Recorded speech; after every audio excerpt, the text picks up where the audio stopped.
Doğru deyil, xeyr. Doğru deyil. Çünki fiziki şəxsin məhdudlaşdırırlar. Mən dostuma köçürə bilirəm, kimə istəyirəm köçürə bilirəm. Mənə gəlir ki, doğru deyil. Normaldır 5 dəfə məncə.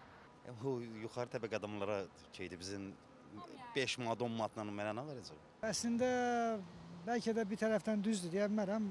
Verdikləri qərara bağlıdır, amma millət sadəcə hazır deyil buna qızım. Bəzən bir şeyləri qərar verəndə əhalini də nəzərə almaq lazımdır. İnsanların öz qərarıdır. Yəni bunların da ki, insanlar rahat yaşamağı sevirlər ümumiyyətcə. Sevmirlər ki, onları belə qapadılsın. Yəni mənim fikrimcə bu qayda-qanun yığışdırılsa daha yaxşı olar deyə düşünürəm. Azərbaycan əhalisi onsuz da minimum əmək haqqı 400 manatdır. Kimə nə yetir? Hələ onu da çətin alırlar. Çox ağır şəraitdə 12 saat, bəzən daha çox işləyirlər, bəzən 2 yerdə işləyirlər. Məncə düz deyil. Özümüzü bu qədər necə deyim, hansı söz istifadə edeyim ki, daha mədəni çıxsın. Yəni daha da özləri başa düşərlər nə demək istədiyimi. Yəni qanun nə tələb eləyirsə onu eləyəcəkdir. Məncə doğru deyil.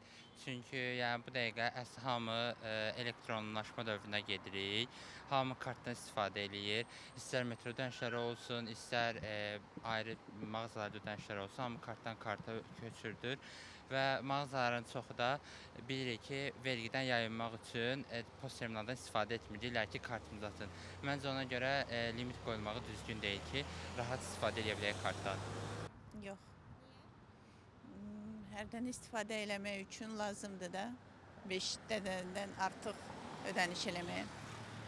Ola bilsin mən 10 dəfə atacam, 20 dəfə atacam. Ailə var, uşaq var, dost var, tanış var. Bu limit nə oldu? Bu da qazdır, işıqdır. Üçü keçirik hər şeyə limitə. Nə olar ki ödəmək? O əlbəttə ki olmaz. Xeyr. Çünki elə ödəmələr olur ki, gün ərzində 5-dən çox olur. İndi belə qərar veriblər, nə edə bilərik? Yaradıblar ki, bizim dövlətdə vergidən yayınma azalsın. Doğrudur. Düşünürəm ki, yəni 5 dəfə kifayət edir, yəni gündəlik istifadə üçün. Əlbəttə ki. 5 dəfədən çox kimə pul göndərmək olar ki, və qəbul etmək. Məncə kifayət edər.